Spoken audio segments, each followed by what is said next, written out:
இப்போ ஆரம்பிக்க போறது நாட்டோட மிகப்பெரிய நிகழ்ச்சி ஆப்கி அதாலத் ரஜித் சர்மாவுடன்.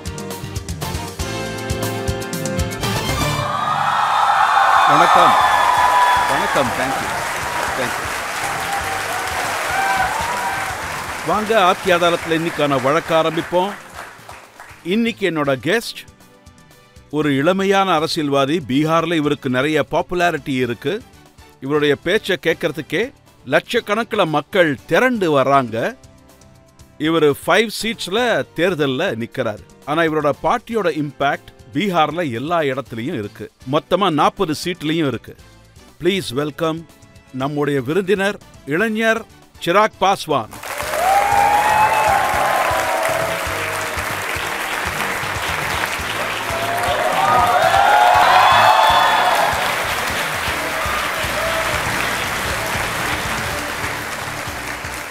இன்னைக்கு நமக்கான ஜட்ஜை நான் கூப்பிட போறேன். தைனிக் ஜாகரனுடைய அசோசியேட் எடிட்டர், இவர் ஒரு பெரிய சீனியர் ஜேர்னலிஸ்ட், அனந்த் விஜய்.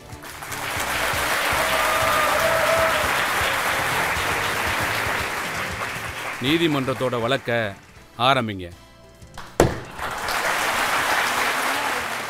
வாங்க இன்னைக்கான வழக்க ஆரம்பிப்போம். ஆப்கி அதாலத்தில் முதல் குற்றச்சாட்டு மோதிஜியோட அனுமான் சிராக் பாஸ்வான்.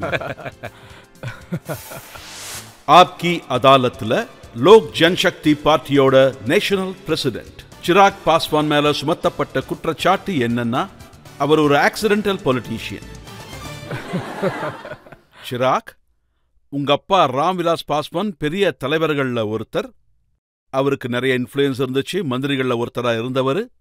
அது மட்டும் இல்லாம தேர்தலில் அதிக மார்ஜின்ல ஜெயிச்சதுக்கான கின்னஸ் ரெக்கார்டும் அவர் பேர்ல இருக்கு. உங்க வீட்டில் இவ்வளவு பேர் இருந்தும் நீங்க அரசியல்ல ஆரம்பத்துல இன்ட்ரெஸ்ட் காட்டாம தான் இருந்தீங்க. Sir I don't know. நான் எப்படி சொல்லணும்னு தெரியல. இது வெறும் ஆரம்பம் தான் சிராக். எங்களை மாதிரி நெப்போ கிட்ஸ்லாம் 2 பக்கமும் கூர்மையா இருக்கிற கத்தி மேல நடக்கிற மாதிரி. இப்ப எங்க குடும்பத்துல பாத்தீங்கன்னா எங்க அப்பாவோட வழியில நடக்கிறது ரொம்ப நல்ல விஷயம்னு சொல்லுவாங்க. ஆனா இப்ப நான் என்ன நினைக்கிறேன்னா, அதுக்கப்புறம் ஒருவேளை அப்பாவோட வழியிலேயே நடந்தோன்னா அதை விட ஒரு பெரிய பாவம் எதுவுமே இல்லை. ஆக்சுவலி அந்த டைம்ல நான் வேற ஒரு முயற்சி பண்ணேன். ஆல்டர்னேட்டிவ் கெரியரை. ஆமா, நான் பார்த்தேன். நீங்க மும்பை போயிட்டீங்க. ட்ரெய்லரை பார்த்ததுக்கு அப்புறம் தான் எதுவுமே சரிப்பட்டு வராதுன்னு புரிஞ்சுது. ஏன் கங்னா ரனாவத் பிடிக்கலையா இல்ல பிலிம் கேரியர் பிடிக்கலையா?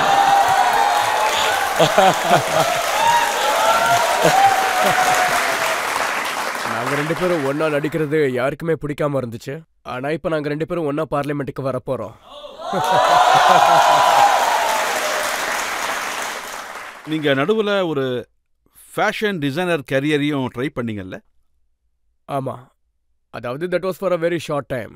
உங்களை விட அது யாருக்கு நல்லா தெரியும். அது என்னோட சம்மர் வெக்கேஷனுக்கு அது என்னோட ஒரு இன்ட்ரெஸ்டா இருந்துச்சு. இதெல்லாம் ஸ்கூல் டைம்ல நடந்துச்சு. இதெல்லாம் அந்த காலத்துல நடந்துச்சு. இதெல்லாம் சின்னதா ஒரு எக்ஸ்பெரிமெண்ட், அவ்வளவுதான். ஆனா அது எதுவுமே ஒர்க் அவுட் ஆகல. கடைசியில அரசியல்வாதியோட பையன் அரசியல்வாதியா தான் ஆகணும். No doubt about that. அதாவது மத்த எல்லா இடத்துலயும் ஃபிளாப் ஆனதுனால நீங்க அதனாலதான் லாலு யாதவ் என்ன சொல்றாருன்னா, உங்க அப்பா ராம்விலாஸ் பாஸ்வான் ஒரு ஃபோர்காஸ்டர்னு சொல்லுவாரு. எந்த பார்ட்டி ஜெயிக்க போகுது, எந்த பார்ட்டி தோற்க போகுதுன்னு அவருக்கு முன்னாடியே தெரியும். அப்புறம் 2014 நீங்க வெதர் ஃபோர்காஸ்டர் ஆயிட்டீங்க. மோடி சைடுக்கு வந்துருங்கன்னு நீங்க தான் சொல்லிருக்கீங்க. ஆமா, அவரோட மகன் நானு. அவரோட குணமும் அவரோட பண்புகளும் தானே எனக்கு இருக்கும். எல்லா விஷயமும் அவர்கிட்ட இருந்து தான் கிடைச்சிருக்கு. அது மட்டும் இல்லாம எல்லாத்தையும் என்னால பண்ண முடியுதுன்னா அதுக்கு காரணம் எங்க அப்பாவா தான் இருக்கணும். அரசியல்ல யார் ஜெயிக்க போறாங்கிறது கிடையாது. மக்கள் யாரு கூட நிக்கிறாங்க, எந்த திசையை நோக்கி போறாங்க, யாருக்கு பின்னாடி போறாங்கன்றது தான் முக்கியம். நாங்க இது வரைக்கும் போஸ்ட் போல் அலையன்சஸ் பண்ணதே இல்லை. இது கண்டிப்பா ஒரு நல்ல விஷயம் தான். எங்க பார்ட்டி, எங்க அப்பா யாருக்கெல்லாம் சப்போர்ட் பண்ணாரோ அவங்க ஜெயிச்சுட்டாங்க. இப்போ 2014 அந்த டைம்ல நீங்க யூபியில இருந்தீங்க, காங்கிரஸ் கூட இருந்தீங்க. சோனியா காந்தி உங்க நெய்பர், உங்க பக்கத்து வீட்டுல இருந்தாங்க. சில நேரங்களில் நடந்தே உங்க வீட்டுக்கு வருவாங்க. ஆமா, ஆனா சிராக் பாஸ்வான் அவங்களுக்கே தண்ணி காட்டுறீங்க. யாருக்கும் தண்ணியெல்லாம் காட்டல சார். ஐ திங்க் அது நீட் ஆஃப் தி ஹாரா இருந்துச்சு. ஏன்னா பிரதமரோட இம்பாக்ட் என் மேல நிறையவே இருக்கு. அவரை முழு மனசா நான் ஏத்துக்கிட்டேன். அது மட்டும் இல்லாம அந்த டைம்ல பாத்தீங்கன்னா அவரோட விஷன், நான் படிச்ச இளைஞன், நான் ஜாதி மதம் வச்சு அரசியல் பண்ண மாட்டேன்றது. And I say that I come from Bihar. அங்க நிறைய ஜாதிகளும் மதங்களும் நிறைய சம்பிரதாயங்களும் நிறைய டைவர்சிட்டிஸ் இருக்கும். முறை நம்ம நாட்டில் ஒரு பிரதமர் 1.2 பில்லியன்ஸ் மக்களுக்காக அவங்க வளர்ச்சிக்காக பேசிக்கிட்டு இருந்தாரு. அது 2014 நடந்துச்சு. அந்த பேச்சு எனக்கு அவர் மேல இருந்த ஈர்ப்பு அதிகரிச்சிச்சு. அப்பா ஆரம்பத்துல தயாரா இல்லைன்னு சொன்னது கரெக்ட் தான். he was not ready. அலையன்ஸை சேஞ்ச் பண்ண அவரு தயாரா இல்ல. பட் இவென்ச்சுவலி அப்புறம் அவரு மாத்திக்கிட்டாரு. இப்ப நீங்க மோதியோட ஹனுமான் ஆயிட்டீங்க. இவென்ச்சுவலி இதுக்கு பின்னாடி ஒரு கதை இருக்கு. சரி, நான் உங்களுக்கு சொல்றேன் நான் எதுக்காக ஹனுமானானேன், எப்படி ஹனுமானானேன்னு. அப்போ 2020 தேர்தல் நடந்துட்டு இருந்துச்சு. அப்போ தேர்தலில் நாங்கள் தனியாக நின்னோம். அப்போ நான் தேர்தலில் தனியாகவே நின்னேன். அப்போ இந்திய அலையன்சஸ் கூட சில பிரச்சனை இருந்துச்சு. So I opted out of the alliance. And அந்த டைமில் நான் தனியாக தான் தேர்தலில் நின்னேன். அந்த டைமில் நான் பிரதமரோட ஃபோட்டோவை எங்கேயுமே யூஸ் பண்ணக்கூடாதுன்னு கண்டிஷன் போட்டாங்க. அப்போ நான் ரெக்கார்டில் என்ன சொன்னேன்னா, அவர் என்னோட மனசில் இருக்காரு, கேம்பெயின்காக அவரோட ஃபோட்டோவெல்லாம் யூஸ் பண்ண மாட்டேன்னு நான் சொன்னேன். மனசில் இருக்காருன்னு சொன்னதால நான் அனுமானம் ஆயிட்டேன். இருந்தாலும் ஒரு மாற்று கருத்து இருக்கத்தான் இருக்கு. ராம்விலாஸ் பாஸ்வான் மண்டல் கமிஷனை அமல்படுத்தினாருன்னு. ஆமா, அவர் எப்பவும் ஷெட்யூல் கேஸ்டுக்காகவும் சாதாரண மக்களுக்காகவும் சப்போர்ட்டாவே நின்று இருக்காரு. இப்ப லாலுஜி என்ன சொல்றாருன்னா, மோடி 3வது தடவையா பிரதமர் ஆனாருன்னா கான்ஸ்டிடியூஷன் முடிஞ்சிரும், ரிசர்வேஷனே இல்லாம பண்ணிடுவாருன்னு சொல்றாரு. முதல்ல ஒரு விஷயம் சொல்லுங்க, எதுக்காக இப்படி எல்லாம் பண்ண போறாங்க, ஏன் பண்ணுவாங்க? இது லாலுஜி தான் சொன்னாரு. ஆமா, ஆனா அவரு காரணத்தை சொல்லணும்ல. என்ன அவசியம் சொல்லுங்க பாப்போம். எந்த காரணத்துக்காக அவரு கான்ஸ்டிடியூஷனை அழிக்க போறாருன்னு சொல்லுங்க, எப்படி மாத்த போறாருன்னு சொல்லுங்க. ஒரு பிரதமர் எந்த கான்ஸ்டிடியூஷன் காரணத்தினால பல வருஷங்களுக்கு குஜராத்ல அவரு முதலமைச்சரா இருந்திருக்காரு, 2 முறை நாட்டுக்கு பிரதமரா இருந்திருக்காரு, 3வது முறையும் அவரு பிரதமரா ஆக போறாரு. ஒரு மனுஷன் இந்த கான்ஸ்டிடியூஷன்ற காரணத்துக்காக தான் நாட்டுல பல இடங்கள்ல பல பதவிகள்ல இருந்திருக்காரு. சரி, காரணம் என்ன? அவரே கான்ஸ்டிடியூஷனை மாத்த போறாரு, அதுக்கான காரணம் என்ன? இந்த கான்ஸ்டிடியூஷன் ஒன்னும் சாதாரணம் இல்ல, அது பாபா சாஹேபால உருவாக்கப்பட்டிருக்கு. இன்னைக்கு நம்ம நாட்டுல பிரதமர் கான்ஸ்டிடியூஷனுக்கு முன்னாடி நின்னு நான் என்ன பண்ணாலும் சரி நான் கான்ஸ்டிடியூஷனை பேஸ் பண்ணி தான் பண்ணுவேன்னு சத்தியம் பண்றாரு. அது மட்டும் இல்லாம கான்ஸ்டிடியூஷன் அழிய போகுதுன்னு சொல்ற அந்த ஆளுங்க எல்லாமே கான்ஸ்டிடியூஷனை தப்பா தான் பயன்படுத்திக்கிட்டு இருக்காங்க, நாட்டை தவறா வழிநடத்த பாத்துக்கிட்டு இருக்காங்க. ஜனநாயகத்தோட அழிவை பத்தி பேசுறவங்க எல்லாருமே, இந்த நாட்டுல ஜனநாயகம் முடிய போகுதுன்னு சொல்றவங்க எல்லாரும் எமர்ஜென்சில என்ன ஆச்சு? இப்ப நீங்க மரியாதைக்குரிய லாலுஜியை பத்தி தான் பேசிக்கிட்டு இருக்கீங்க. அவரு எமர்ஜென்சி டைம்ல என்னென்ன பண்ணாரு, அப்புறம் என்னென்ன ஆச்சுங்கிறது எல்லாருக்குமே நல்லாவே தெரியும். இவங்கெல்லாம் இந்த குழப்பத்தை பரப்பணும்னு தான் பாக்குறாங்க. 2015 பீகாரோட சட்டசபை தேர்தல் நடந்துகிட்டு இருந்துச்சு.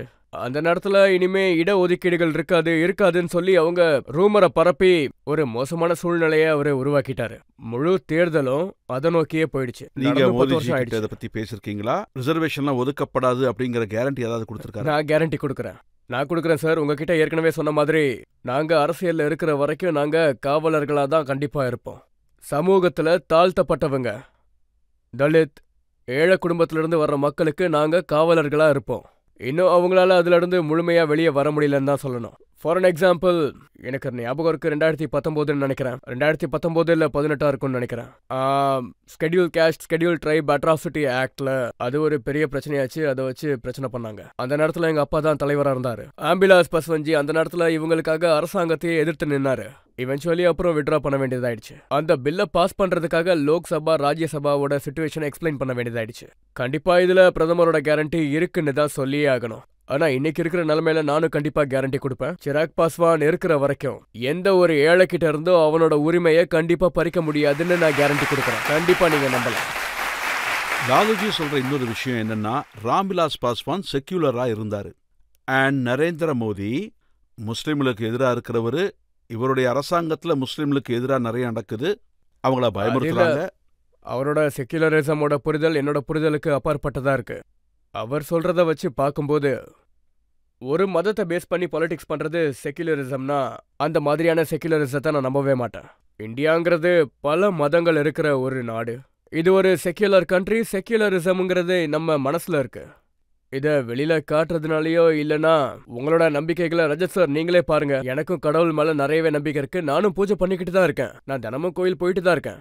ஆனா அதுக்காக நான் வேற மதத்துக்கு மரியாதை கொடுக்கலன்னு ஆயிடாது.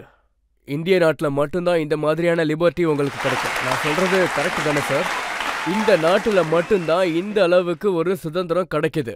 நீங்க எந்த மதத்தை சேர்ந்தவங்களோ அந்த மதத்தையே பின்பற்றலாம். எப்படி நீங்க பின்பற்றணுமோ அதே மாதிரி பின்பற்றலாம். ஆனா பீகார்ல லாலுஜி அவரோட பேச்சிலையும் தேஜஸ்வி அவரோட ஸ்பீச்லயும் எதை குற்றச்சாட்டா வைக்கிறாங்கன்னா ராமர் கோவில் பேரை யூஸ் பண்ணி ஓட்டு கேட்கறீங்கன்னு. நல்லா பேசுறாங்க சரி, ஆனா இவங்க எதை வச்சு ஓட்டு கேட்கறாங்க? அவங்க இந்த விஷயத்த பேசியும் அதை வச்சுதானே இவங்க ஓட்டு கேட்டுக்கிட்டு இருக்காங்க. என்னைக்குமே இவங்க பீகார்ல நடக்கிற எந்த ஒரு விஷயத்தையுமே எடுத்து அவங்க பேச மாட்டாங்க.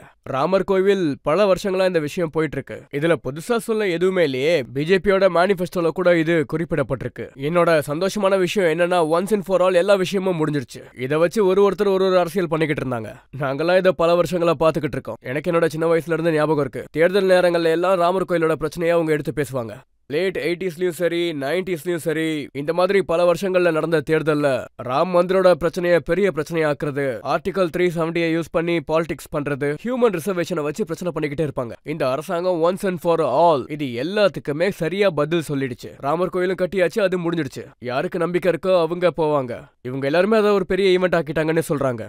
கடவுள் ராம் 500 வருஷத்துக்கு அப்புறம் அவர் தன்னோட வீட்டுக்கு போறாரு. நம்பிக்கை இருக்கிறவங்களுக்கு இது கண்டிப்பா பெரிய விஷயம் இல்லையா சார்? என்ன மாதிரியான ஆளுங்களுக்கு இது ரொம்பவே பெரிய விஷயம் சார். இவங்க என்ன சொல்றாங்கன்னா இதை பிஜேபி ஈவெண்டா மாத்திட்டாங்கன்னு சொல்றாங்க. அங்க எத்தனை பிஜேபி மினிஸ்டர்ஸ் இருக்காங்கன்னு ராகுல் காந்தி பேசுனதை நாங்க கேட்டோம். நீங்களும் கேட்டிருப்பீங்கன்னு நினைக்கிறேன். ராகுல் காந்தி என்ன சொல்றாருன்னா, அந்த இடத்துல நீங்க அமிதாப் பச்சனை பார்த்திருப்பீங்க, ஐஸ்வர்யா ராய் டான்ஸ் ஆடுறத பார்த்திருப்பீங்க, ஆனா ஒரு ஏழைய கூட பார்த்திருக்க மாட்டீங்கன்னு. ஏன்னா இவர் போல அங்க அதனால யாருங்க இருக்காங்க போல. ஆமா, ஏன்னா இவங்களே போல அங்க சாதுக்கள் சமூகத்தை சேர்ந்தவங்கல இருந்து சமூகத்துல இருக்கிற எல்லா ஜாதி மக்களும் வந்தாங்க. இந்த இன்க்ளூசிவ் டெவலப்மெண்ட்டை பத்தி தானே நம்ம பிரதமர் சப்கா சாத் சப்கா விகாஸ்னு சொல்றாரு. முதல் முறையா நம்ம நாட்டுல அரசியல் எல்லா ஃபீல்டு கூடயும் சேர்ந்துருக்குன்னு தான் சொல்லணும். அது இண்டஸ்ட்ரியலிஸ்டா இருக்கட்டும், அது இந்தியன் சினிமாவா கூட இருக்கட்டும். இந்தியன் சினிமா கூட அது நம்ம நாட்டுக்கு நிறைய பெருமையை சேர்த்து கொடுத்துருக்கு. அரசியலையும் இதையும் ஒன்னா சேர்க்க கூடாது. அவங்கள இதுக்காக இந்த மாதிரி பிளாட்ஃபார்ம்ஸ்க்கு கூப்பிடக்கூடாது. சமூகத்துல இருக்கிற பணக்கார மக்களையும் ஏழை மக்களையும் எல்லாரையும் ஒரே இடத்துக்கு கொண்டு சேர்க்கணுங்கிறது தான் சப்கா சாத் சப்கா விகாஸ். நீங்க எவ்வளவுதான் சப்கா சாத் சப்கா விகாஸ்னு சொன்னாலும், ஆனாலும் உங்களுக்கே தெரியும், பீகார்ல முஸ்லீம் கம்யூனிட்டியை சேர்ந்த ஓட்டர்ஸ் எல்லாருமே அவங்க ஓட்ஸை லாலுஜி பார்ட்டிக்கு தான் போடுறாங்க, ஆர்ஜேடிக்கு இல்ல. அப்படியெல்லாம் போகாது. என்னோட பாயிண்ட் ஆஃப் வியூல இல்ல, எப்பவுமே அப்படிதான். அதுக்கு உதாரணத்தோட சொல்றேன். நான் என்னோட லோக்சபா எலெக்ஷனே உதாரணத்தோட சொல்றேன். 2014லயும் 2019லயும் ரெண்டுத்துலயும் நான் ப்ரூஃபோட இந்த விஷயத்த சொல்றேன். 2 முறையும் முஸ்லிம்ஸ் எனக்கு ஓட் பண்ணிருக்காங்க, யாதவ்ஸ் எனக்கு ஓட் பண்ணிருக்காங்க. சார், நான் இந்த மதம் சார்ந்த ஜாதி சார்ந்த ஓட்டெல்லாம் நம்ப மாட்டேன். எனக்கு ஒரு விஷயம் புரிய மாட்டேங்குது, எதுக்காக பிஹாரிஸ்ல முஸ்லிம் பிஹாரிஸ், ஃபார்வர்ட் பிஹாரிஸ், பேக்வர்ட் பிஹாரிஸ்னு அப்படியே கூப்பிடுறாங்க. அவங்க பிஹாரி அவ்வளவுதான். நான் யாருக்கு ரெப்ரசென்ட் பண்ணி பேசுறேன்னா, பீகார்ல 13 கோடிக்கும் அதிகமா இருக்கிற மக்களுக்காக நான் பேசிக்கிட்டு இருக்கேன். ஒருவேளை இந்தியாவை வளர்ந்த நாடா நம்ம மாத்தி ஆகணும்னா இந்த மாதிரி விஷயங்கள்ல இருந்தெல்லாம் நம்ம வெளியே வந்தாகணும். ஜாதி மதம் பேதம்லாம் எல்லா விஷயத்துல இருந்து நம்ம வெளியே வந்தாகணும். மக்கள்ல இருக்கிற ஒரே ஒரு வித்தியாசம் என்னன்னா, ஒருத்தன் பணக்காரன், அவன் பணக்காரன் ஆயிட்டே போறான், ஏழை ஆயிட்டே இருக்கான். உண்மையாவே நம்ம நாடு வளரணும்னு நினைக்கிறோம்னா, டெவலப்டு கண்ட்ரி ஆகணும்னு நினைக்கிறோம்னா, இந்த பணக்காரனுக்கும் ஏழைக்கும் இருக்கிற டிஃபரன்ஸை நம்ம மாத்தி ஆகணும். அது எப்படின்னா, ஏழைகளை வெளியே கொண்டு வரணும், ஏழ்மையில இருந்து மீட் ஆகணும். பணக்காரங்களோட காசை அதை ஈக்குவலா டிஸ்ட்ரிபியூட் பண்ணி ஆகணும். அதை நம்மளோட மக்களுக்கும் சமூகத்துக்கும் நாட்டுக்கும் பயன்படுத்தி ஆகணும். மக்கள் இப்ப ஒரு 2 கேள்விகளை கேட்கலாம். சார், என்னுடைய கொஸ்டின் என்னன்னா, சில நாட்களுக்கு முன்னாடி நவராத்திரி அப்போ தேஜஸ்வி யாதவ் மீன் சாப்பிட்ற வீடியோ ஒன்று போஸ்ட் பண்ணாரு. அது சரியானதுன்னு நினைக்கிறீங்களா? சார், முதல் விஷயம் என்னன்னா, யார் என்ன சாப்பிட விரும்புறாங்க, என்ன சாப்பிட மாட்டாங்கங்கிறது யாருக்கு எந்த சம்பந்தமோ எந்த பிரச்சனையாவும் இருக்கக்கூடாது. சார், நீங்க இப்ப பாத்தீங்கன்னா, நீங்க என்ன சாப்பிட போறீங்கிறதுல யாருக்கும் எந்த ஒரு பிரச்சனையும் இருக்க போறதில்ல. ப்ராப்ளம் அரைசஸ் வென் நீங்க அதை வெளியே காமிக்கும் போது தான். அண்ட் நீங்க அந்த மீனை எப்படி சாப்பிட்றீங்க, அதை எப்படி பிளேட்ல வச்சிருக்கீங்கன்றது, அதுக்கப்புறம் லைனா நிறைய ஜூஸ் பாட்டில்ஸை வச்சிருக்கீங்க. இது வாட்டர்மெலன் ஜூஸ், இது ஆரஞ்சு ஜூஸ், நாங்க இதெல்லாம் பண்ணி கொண்டு வந்திருக்கோம். இது அப்படி, இது இப்படி, இது சூட்ல இருந்து காப்பாற்றும், இது ரொம்ப நல்லது. இது எல்லாத்தையும் நீங்க யாருக்கு காட்டுறீங்க? நம்ம நாட்டுல நம்ம இருக்கிற இடத்துல ஒரு பெரிய கம்யூனிட்டி இன்னைக்கும் 2 வேளை சாப்பாட்டுக்காக கஷ்டப்பட வேண்டிய ஒரு சூழ்நிலையில இருக்கு. நம்ம கூட ஒரு அரசியல் ஃப்ரெண்ட் உட்காந்துருக்காரு, அவர் இதை பார்த்தா மக்கள் கண்டிப்பா கோவப்படுவாங்கன்னு சொல்றாரு. அப்படின்னா வேணும் தானே பண்றீங்க? உங்களோட இன்டென்ஷனே இதுவா தான் இருக்கு. அது ஒரு பெரிய வர்க்கத்தை, ஒரு பெரிய கம்யூனிட்டியை நீங்க அவமானப்படுத்துற மாதிரி இருக்கு. அது மட்டும் இல்லாம அசிங்கப்படுத்துற மாதிரியும் இருக்கு. நவராத்திரியோட முதல் நாள் ரொம்பவே முக்கியமானது. நான் அன்னைக்கு பூஜை பண்ணிட்டு வந்தேன். First thing I see on the internet, அதாவது யாரோ கையில மீனை வச்சிருக்க மாதிரி, அதாவது ஹெலிகாப்டர்ல உட்காந்து அவர் சாப்பிடுறாரு. அதாவது அந்த வீடியோ முதல் நாளே எடுத்ததுன்னா அன்னைக்கே போஸ்ட் பண்ணாத அளவுக்கு, அதாவது உங்க சோஷியல் மீடியா டீம் அந்த அளவுக்கு கூட ஆக்டிவா இல்ல. நவராத்திரியோட முதல் நாளே எதுக்காக இதை போஸ்ட் பண்ணணும்? So this was absolutely not called for. இந்த மாதிரி வீடியோ பண்ண வேண்டிய எந்த ஒரு அவசியமும் இல்ல. சிராக், அவங்க என்ன சொல்றாங்கன்னா, ஒருவேளை பிஜேபி இந்த முறையும் ஜெயிச்சதுன்னா என்ன சாப்பிடணுங்கிறத மோடிஜி தான் முடிவெடுப்பாராம். கண்டிப்பா. என்ன குடிக்கணும், என்ன போட்டுக்கணும்னு அவர் தான் முடிவெடுப்பாராம். ஒரு 3 முறை குஜராத்தோட முதலமைச்சரா இருந்திருக்காரு. அவரு குஜராத்லயும் அப்படியெல்லாம் பண்ணல, பிரதமரா இருந்தும் அவர் அப்படியெல்லாம் பண்ணவே இல்ல. இதெல்லாம் எந்த மாதிரியான பேச்சு தெரியுமா சார்? நம்ம கிட்ட பேசுறதுக்கு எதுவுமே இல்லனா நம்ம என்ன பேசுவோம்? நம்ம ஒரு விரலை முன்னாடி இருக்கவன சுட்டி காட்டணும்னா மத்த எல்லா விரல்களும் உங்களை நோக்கி தான் இருக்கு சார். உங்ககிட்ட நிறைய டைம் இருந்துச்சுன்னா, ஆட்சி பண்ண குடும்பத்துல இருந்து தான் நீங்க வந்திருக்கீங்கன்னா, உங்களோட பார்ட்டி, உங்களோட குடும்பத்தை சேர்ந்தவங்க பல வருஷங்களா பீகாரோட முதல் இடங்கள்ல இருந்திருக்காங்க, அதாவது முக்கியமான இடத்துல. நீங்க நினைச்சிருந்தா பல விஷயங்களை இம்ப்ரவைஸ் பண்ணிருக்கலாம். ஆனா அன்பார்ச்சுனேட்லி என்னன்னா 90ஸ்லாம் ரொம்பவே இது மோசமா இருந்திருக்குன்னு தான் சொல்லணும். 90ஸ்ல பீகார்ல காட்டு ராஜாவோட ஆட்சின்னு சொன்னாங்க இல்லையா, அப்பதான் ரொம்ப அழிவு அதிகமாயிருக்கு. இன்னைக்கும் என்னோட ஒரு ஃப்ரெண்ட் அந்த டைம்ல அவரு வேலை கிடைச்சி வெளியே போனாரு. அவரு அந்த ஊருக்கு போய் அவரு அங்கேயே வேலை பார்த்துக்கிட்டு இருந்தாரு. அது மட்டும் இல்லாம அவரு அங்கேயே வீடு வாங்கினாரு, அவர் அங்கேயே கல்யாணம் பண்ணிக்கிட்டாரு, அவர் அங்கேயே குழந்தை பெற்றுக்கிட்டாரு. அதுக்கப்புறம் அவரு அதே இடத்துலயே இருந்துட்டாரு. இன்னைக்கு கொரோனா மாதிரியான பேண்டமிக்ஸ் வரும்போது உங்களை இமிகிரண்ட்ஸா கூட்டிட்டு வராங்க, அவங்கள இமிகிரண்ட்ஸ்ன்னு சொல்றாங்க. இந்த மாதிரி சூழ்நிலைகள் எல்லாம் யாரு உருவாக்குனாங்க சொல்லுங்க? யாரு? ஸோ இவங்க கிட்ட அதுக்கெல்லாம் பதிலே இல்லை. ஸோ இந்த மாதிரி வேலைக்காகாத விஷயங்களை தான் அவங்க பேசிக்கிட்டே இருக்காங்க. அதாவது மோடி 3வது முறை வந்தா கான்ஸ்டிடியூஷன் முடிஞ்சிரும், ஜனநாயகம் அழிஞ்சிரும். அவர் ஒன்றும் இன்னைக்கு வந்தவர் கிடையாது. 2000ல இருந்தே அவர் டாப் பொசிஷன்ல இருந்துகிட்டு இருக்காரு. ஒரு ராஜ்யத்தோட முதலமைச்சரா இருந்திருக்காரு. அவர் இப்போ வரைக்கும் இருந்துட்டு இருக்காரு. அந்த ஸ்டேட்லயும் எந்த ஒரு தப்பான விஷயமும் நடக்கல, நாட்டிலையும் அப்படிதான். அப்படின்னா 400 சீட்டை தாண்டிடுமா? 100%. இன்னொரு கேள்வி கேட்கலாம் சார். நாங்க பாத்திருக்கோம், நீங்க கங்கனா மேடம் கூட நடிச்சிருக்கீங்க. அப்புறம் இப்போ கங்கனா மேடம் கூட அரசியலுக்கு வந்துட்டாங்க. அப்புறம் சார், உங்க தரப்புல இருந்து அவங்களுக்கு ஏதாவது டிப்ஸ் கொடுக்கணும்னா என்ன சொல்லுவீங்க? கங்கனாஜி எனக்கு பர்சனலா ரொம்பவே நல்லா தெரியும். அவங்களுக்கு எந்த விதமான டிப்ஸும் தேவையில்லை, அவ்வளவுதான்.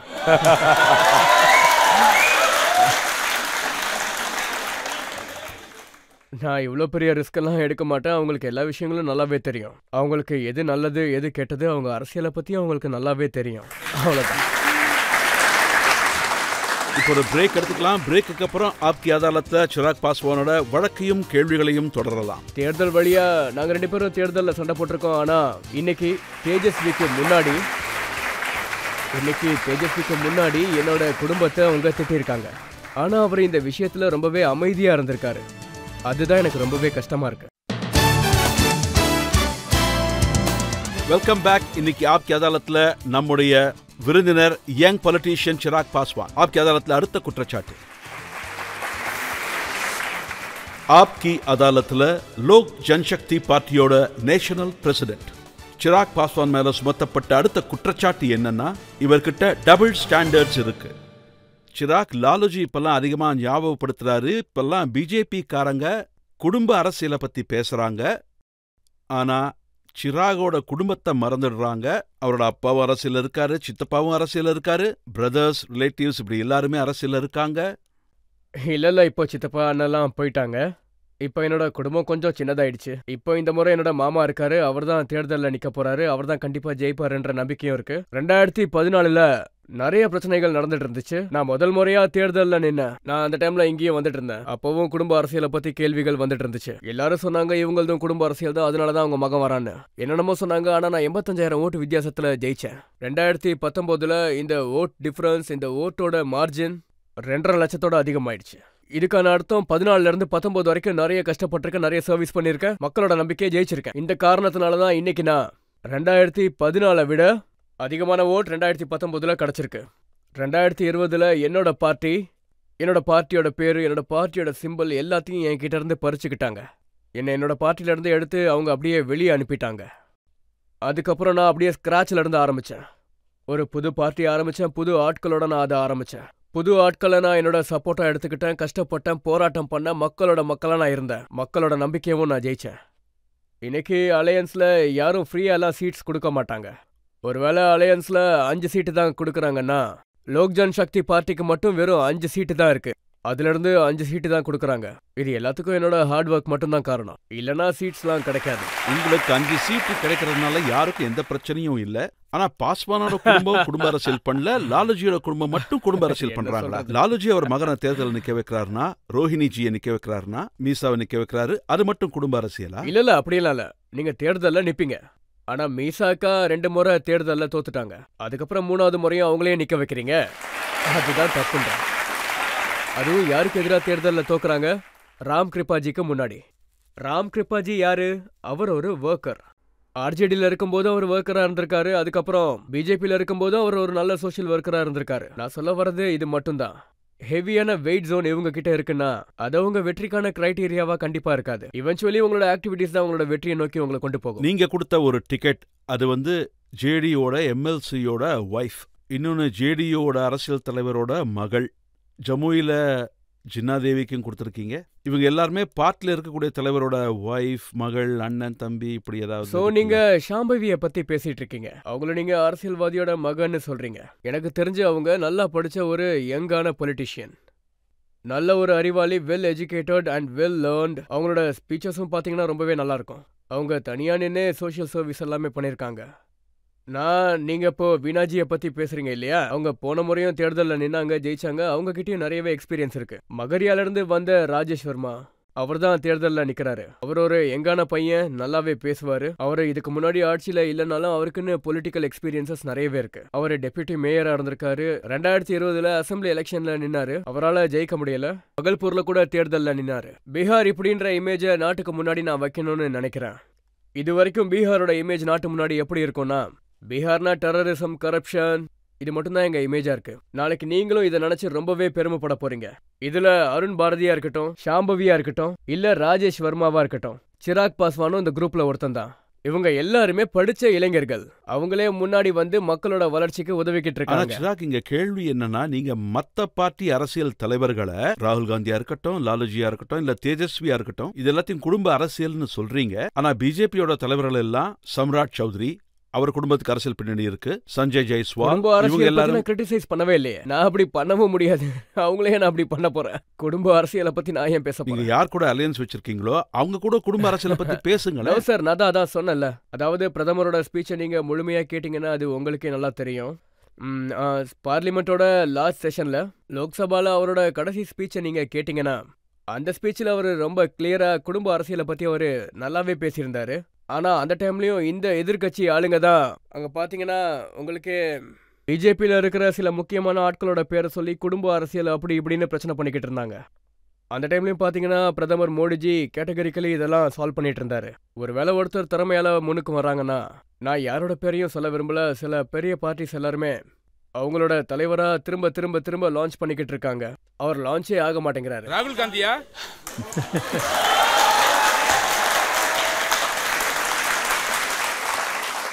ஸோ இதுதான் தப்பு.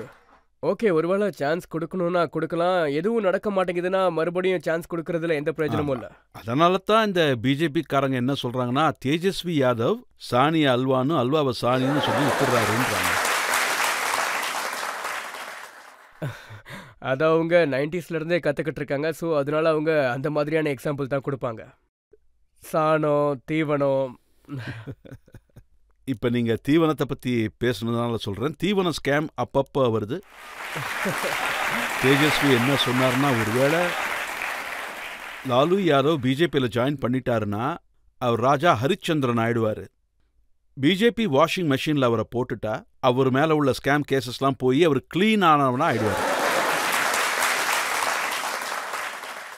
சார், என்னன்னா, அதாவது இப்போ நாம் இதை ரொம்பவே ஃபன் வேலை பேசுகிறோம். ஆனால் இதோட சீரியஸ்னஸை நம்ம புரிஞ்சுக்கணும். இந்த மாதிரியெல்லாம் பேசும்போது நாட்டோட ஜுடிஷியல் சிஸ்டம் மேலே கேள்வி எழுப்பிக்கிட்டு இருக்காங்க. நாட்டோட ஜுடிஷியல் சிஸ்டம் மேலே கேள்வி எழுப்புறீங்க. சரி, இத்தனை வருஷமாக கான்ஸ்டிடியூஷனை காப்பாற்றிட்டு வந்துட்டு இருந்த நம்ம முன்னோர்கள் மேலே நம்ம கேள்வி எழுப்பிக்கிட்டு இருக்கோம். அவங்கள அது அவமானப்படுத்துகிற மாதிரி. இவங்க இந்த மாதிரியெல்லாம் பேசும்போது இவங்கெல்லாம் அராஜகமான ஒரு சூழ்நிலையை உருவாக்கணும்னு தான் பார்க்குறாங்க. இங்கே இவங்க ஜுடிஷியல் சிஸ்டமை மொத்தமாக தான் அவமானப்படுத்துகிறாங்க. நான் என்ன சொல்கிறேன்னா, எனக்கு முழுமையாக நம்பிக்கை இருக்குது ரஜத் சார். அது என்னன்னு பார்த்தீங்கன்னா, இந்தியாவோட ஜுடிஷியல் சிஸ்டம் மேலே எனக்கு நம்பிக்கை இருக்குது. ஒருவேளை நீங்கள் எந்த தப்பும் பண்ணலைன்னா உங்களுக்கு எதுவும் நடக்காது. ஒரு வேளை நீங்க குற்றவாளினா உங்களை நாங்க சும்மாவே விட மாட்டோம். இதுவும் இந்தியாவோட ஜுடிஷியல் சிஸ்டமோட ஒரு வாக்கு. இந்த பாருங்க, மக்கள் மனசுல கேள்விகள் எழத்தானே செய்யும். தேர்தலுக்கு முன்னாடி அரவிந்த் கெஜ்ரிவாலை ஜெயில போட்டீங்க, ஹேமந்த் சோரனை ஜெயில போட்டீங்க. காரணம் இருந்ததால தானே சார் போட்டாங்க. காரணம் இல்லாம எதுக்கு போட போறாங்க நீங்களே சொல்லுங்க. நீங்க எதுக்காக அப்படியெல்லாம் பண்றீங்க? இன்னைக்கு பாத்தீங்கன்னா கெஜ்ரிவால்ஜி யாரோட சப்போர்ட்டை வாங்கிக்கிட்டு இருக்காரு? இன்னைக்கு யாரோட சப்போர்ட்ல அவரு இருக்காரு? இன்னைக்கு யாரோட சப்போர்ட்ல அவர் இருக்காரு சொல்லுங்க. So called Indian alliance, what ever alliance it is, அந்த ஸ்டேஜ்ல இருந்தாங்க. கெஜ்ரிவால்ஜி அரெஸ்ட் ஆகும்போது அந்த ஸ்டேஜ்ல யார் இருந்தாங்கன்னு சொல்லுங்க பாப்போம். நீங்க ஒருத்தரோட முகத்தையும் ஜூம் இன் பண்ணி காட்டுங்க. அதே காந்தி கிரவுண்ட்ல இந்த பிளாக தூக்கிக்கிட்டு கெஜ்ரிவால்ஜி சுத்திக்கிட்டு இருப்பாரு. அண்ணா ஹசாரேஜி மொமெண்ட்ல கரப்ஷன் அப்படி இப்படின்னு குற்றச்சாட்டை போட்டு அவங்களுக்கு எதிராக அவர் சுத்திக்கிட்டு இருந்தாரு. இன்னைக்கு ஜெயில இருந்து வெளியே வரணுங்கிறதுக்காக அவங்க கிட்ட ஒரு சப்போர்ட் வாங்கிக்கிட்டு இருக்காருன்னு தான் சொல்லணும். தேஜஸ்வி யாதவும் நீங்களும் சைல்ட்ஹுட் ஃப்ரெண்டுங்கிறாங்களே, அதெல்லாம் உண்மையா? இப்பவும் நீங்க அவர் கூட தான் இருக்கீங்க, அவர்கிட்ட பழகிட்டீங்கன்னு பேசிக்கிட்டு இருக்காங்களே, அதெல்லாம் உண்மையா? கூடலாம் இருக்கிறது இல்லை, ஆனா என்னோட ஃப்ரெண்ட், என்னோட தம்பி மாதிரி. தேஜஸ்வியா எப்பவும் நான் ஒரு என்னோட தம்பின்னு தான் சொல்லுவேன். அப்படிதான் நினைச்சேன். ஏன்னா அதுக்கும் சில காரணங்கள் இருக்கு. அது உங்களுக்கும் ரிலேட் ஆகும்னு நினைக்கிறேன். உங்க அப்பாவோட ஃப்ரெண்ட்ஸ் அவங்க உங்களுக்கும் ஃப்ரெண்ட்ஸ் ஆயிடுவாங்க. எனக்கும் அது அப்படிதான் நடந்துச்சு. என்னோட அப்பாவுடைய மரியாதைக்குரிய லாலுஜிக்கும் அவருக்கும் ரொம்ப ஆழமான உறவு இருந்துச்சு. அவங்க 2 பேரும் சேர்ந்தே ஒர்க் பண்ணியிருக்காங்க. 2 பேருக்கும் ஒருத்தர் மேல நிறையவே மரியாதை இருந்துச்சு. இந்த ஒரு காரணத்தினால தான் நான் சின்ன வயசுல இருந்தே தேஜஸ்வி எனக்கு ரொம்பவே நல்லாவே தெரியும். நாங்க 2 பேரும் ஃப்ரெண்ட்ஸ். யார் நீங்க தம்பி அப்படின்னு இவ்வளவு அன்பா ஃப்ரெண்டுன்னு சொல்றீங்களோ, அவரோட பப்ளிக் மீட்டிங்லயே உங்க அம்மாவை பத்தி அசிங்கமா பேசினாங்க. இந்த கேள்விக்கான பதில சொல்லும் போது என் மனசு ரொம்பவே கஷ்டப்படுது. இந்த விஷயம் என் மனசுக்கு ரொம்பவே வலியை கொடுக்குது. யார நான் இது வரைக்கும் என்னோட தம்பியா நினைச்சனோ, அவனோட கண்ணு முன்னாடியே என்னோட குடும்பத்து ஆளுங்களை அவங்க கண்டமேனிக்கு திட்டிருக்காங்க. எனக்கு இது நான் ஓப்பனாவே சொல்றேன். யார் அலையன்ஸ்ல இருந்தாலும் இதை சொல்றதுக்கு எனக்கு பயமே இல்லை. ராவுடேஜி என்னோட அம்மா மாதிரி. அவங்கள நான் என்னோட அம்மா மாதிரி தான் பாக்குறேன். மீசா அக்கா என்னோட அக்கா மாதிரி, ரோஹிணி கூட என்னோட தங்கச்சி மாதிரி தான். இந்த குடும்பத்து கூட எனக்கும் உறவு இருக்கு. இன்னைக்கு நான் வேற ஒரு அலையன்ஸ்ல இருக்கலாம், ஆனா என்னோட அந்த உறவை நான் அப்படியே நீடிக்கணும்னு தான் நினைச்சிட்டு இருக்கேன். தேர்தல் வழியா நாங்க 2 பேரும் தேர்தலில் சண்டை போட்டிருக்கோம். ஆனா இன்னைக்கு தேஜஸ்விக்கு முன்னாடி என்னோட குடும்பத்தை அவங்க திட்டிருக்காங்க. ஆனா அவர் இந்த விஷயத்துல ரொம்பவே அமைதியா இருந்திருக்காரு. அதுதான் எனக்கு ரொம்பவே கஷ்டமா இருக்கு. ஒருவேளை நான் தேஜஸ்வி இடத்துல இருந்திருந்தேன்னா, என் கண்ணு முன்னாடி அவங்க குடும்பத்துல இருக்கிற யாரை பத்தி என்ன பேசியிருந்தாலும், இல்ல இந்த மாதிரி ஏதாவது திட்டிருந்தாலோ, கண்டிப்பா நான் அவங்களை எதிர்த்து கேள்வி கேட்டிருப்பேன். அங்கேயே நின்று நான் அவங்கள மன்னிப்பு கேட்க வச்சிருப்பேன். அப்புறம் இந்த மாதிரி லாங்குவேஜ் யூஸ் பண்றதும் எப்பவுமே இதுக்கெல்லாம் இடம் கொடுக்கவே கூடாது. என்னதான் எதிரியா இருந்தாலும் மரியாதையை காப்பாத்தி. இதுக்கு அவர் பதிலும் சொல்லியிருக்காரு. தேஜஸ்வி என்ன சொல்லியிருக்காருன்னா, கீழே யாரோ என்னென்னமோ பேசி வீடியோ எடுக்கிறாங்க அப்படின்னு சொல்லியிருக்காரு. அதோட ஒவ்வொரு நாளும் என்ன 1000 பேர் திட்டுறாங்கன்னு சொல்லியிருக்காரு. No, this is even worse. அவர் இப்ப அதை ஜஸ்டிஃபை பண்றாரு. என்னோட அம்மா அவருக்கும் அம்மா மாதிரி தானே. இந்த விஷயம் அவரோட அம்மாவை பத்தியோ இல்லை என்னோட அம்மாவை பத்தியோ கிடையாது. எல்லா தாய்களை பத்தியும் தான். நம்ம எல்லாருமே குடும்பங்கள்ல இருந்து தான் வரோம். எல்லாருக்கும் அம்மாவும் இருக்காங்க, தங்கச்சிகளும் இருக்காங்க, பொண்ணுங்களும் இருக்காங்க. எந்த பெண்மணியை பத்தி எப்படி பேசும்போது நீங்க எப்படி கேட்டுட்டு அமைதியா இருப்பீங்க? நீங்க அதை கேட்கலன்னு வர சொல்லி அதை ஜஸ்டிஃபை பண்ணிக்கிட்டு இருக்கீங்க. ரஜத் சார் முன்னாடி தான் இருக்கும், ஸ்டேஜ் இங்கே தான் இருக்கும், இங்கே போடியம் இருக்கும். முன்னாடியே தான் இருக்கும், அங்கே உட்காந்துட்டு இருப்பாங்க. நீங்க PM சாரோட சபைக்கு போனாலும் சரி, அங்க ஸ்டேஜ் இருக்கும். அங்கிருந்து யாரு கத்துனா கூட அவருக்கு நல்லாவே கேட்கும். நான் சொல்றது சரிதானே? யாருக்கு என்ன பிரச்சனைன்றதை பார்த்து அவர் இன்ட்ராக்ட் பண்றாரு.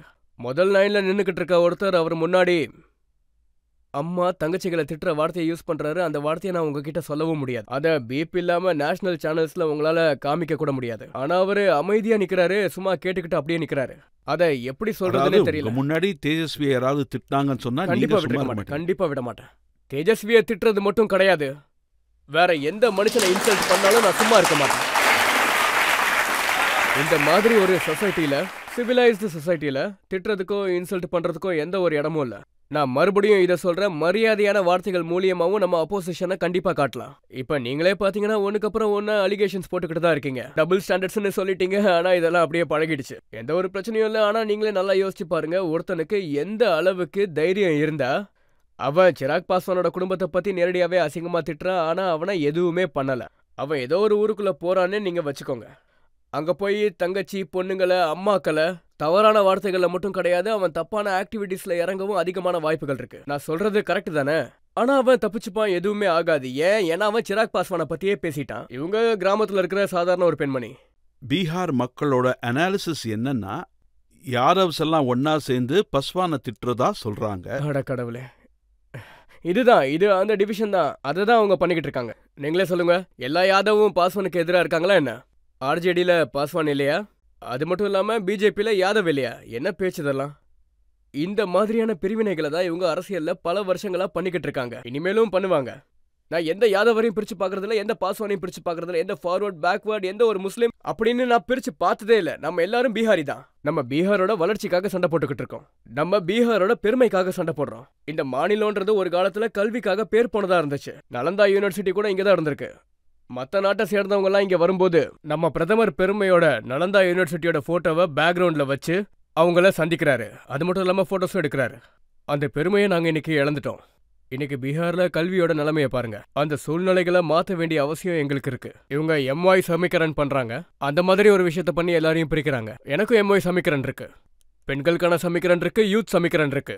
எந்த ஜாதியை சேர்ந்தவங்களா இருக்கட்டும் எல்லா பொண்ணுங்களையும் ஒன்று சேர்ப்பேன். எந்த ஜாதியை சேர்ந்தவங்களா இருக்கட்டும் எல்லா இளைஞர்களையும் ஒன்று சேர்ப்பேன். எந்த மதத்தை சேர்ந்தவங்களா வேணா இருக்கட்டும். நீங்க மதத்தை வச்சு பிரிக்கிறீங்கன்னா நீங்க பீகாரை அழிக்கிற மாதிரி. மக்கள் யாராவது இப்ப கேள்வி கேட்கலாம். ஒருவேளை நீங்க பீகார்ல ஜெயிக்கிறீங்கன்னா நீங்க பீகாரோட சிஎம் ஆகணும்னு நினைப்பீங்களா இல்ல பீகாரோட சென்ட்ரல் மினிஸ்டர் ஆகணும்னு நினைப்பீங்களா? இங்கிலீஷ்ல ஒரு ப்ராவர்ப் இருக்கு, if fishes were horses beggars would ride. ஒரு வேளை நம்ம நினைக்கிறதுனாலே எல்லாமே நடந்துரும்னா நம்ம ஆசைப்படுறதுக்கும் உண்மைக்கும் நிறையவே வித்தியாசம் இருக்கும். ஒருவேளை அப்படி இருந்திருந்தா இன்னைக்கு என்னோட அப்பா என் கூட இருந்திருப்பாரு, என்னோட குடும்பமும் உடஞ்சிருக்காது, நான் இவ்வளோ போராட்டம் பண்ண வேண்டிய அவசியம் இருந்திருக்காது. ஆனா ஆசை ஒரு பக்கமும் உண்மை ஒரு பக்கமும் இருக்கு. நான் முழு மனசோட முயற்சி பண்ணிக்கிட்டு இருக்கேன். வருங்காலத்துல என்ன நடக்க போகுதுன்னு எனக்கு தெரியாது. 3 வருஷத்துக்கு முன்னாடி எனக்கு தெரியாது. அதான் சொல்லுவாங்கல்ல, nepo kids born with silver spoon அப்படியெல்லாம். தங்க ஸ்பூன்ல ஊட்டுறது, சில்வர் பிளேட்ல சாப்பிட்றது, ஏதேதோ சொல்லுவாங்க. சொல்ல போனா உண்மையா என்கிட்ட ஒரு வீடு கூட இல்ல. ராத்திரியோட ராத்திரியா என் வீட்டில் இருக்க பொருட்கள் எல்லாத்தையும் ரோட்ல தூக்கி அவங்க வீசிட்டாங்க. ஸோ இந்த மாதிரி இருக்கும்போது உண்மைக்கு முன்னாடி ஆசையாலெல்லாம் கொஞ்ச நேரம் கூட இருக்க முடியாது. வருங்காலத்தில் என்ன இருக்குன்னா எனக்கு தெரியாது. ஆனால் எனக்கு ஒன்று மட்டும் உறுதியாக தெரியும், சிராக் பாஸ்வான் எல்லா சூழ்நிலைக்கும் உறுதியாக இருக்கான். சூழ்நிலை எவ்வளோ மோசமாக இருந்தாலும் சரி, நான் எல்லாத்தையும் ஃபேஸ் பண்ண தயாராக இருக்கேன். இப்போ இன்னொரு பிரேக் எடுத்துக்கலாம். பிரேக்குக்கு அப்புறம் சிராக் பாஸ்வானோட கேள்விகளையும் பதில்களையும் நாம் தொடர்வோம். அண்ட் ஃபியூச்சரில் நீங்கள் எப்போது ராகுல் காந்தி கூட இணையற வாய்ப்பு இருக்கா? வெல், அதான் சொல்லுவாங்களே, நெவர் சே நெவர்னு. But this is one thing I can tell surely, never.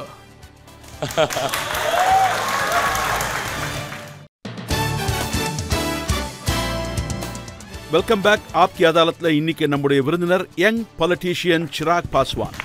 ஆப்கி அதாலத்ல அடுத்த குற்றச்சாட்டு. ஆப்கி அதாலத்ல லோக் ஜன்சக்தி பார்ட்டியோட நேஷனல் பிரசிடென்ட் சிராக் பாஸ்வான் மேல சுமத்தப்படும் அடுத்த குற்றச்சாட்டு என்னன்னா, இவர் பழிவாங்கிற அரசியலை கையெழுக்கிறாரு. என்ன மாதிரியான அப்பாவி முகத்தை பார்த்ததுக்கு அப்புறமும் பழிவாங்கிறதுக்கான அரசியல் சொல்றீங்க?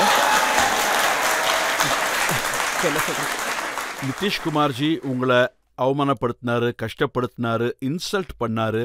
அந்த பகையெல்லாம் நீங்க மனசுல வச்சுக்கிட்டு இருக்கீங்க. 2020 தேர்தலை பத்தி பேசுறீங்க. அதாவது 2020 தேர்தல்னா அது பீகாரை சேர்ந்த அசம்பிளி எலெக்ஷன்ஸ்.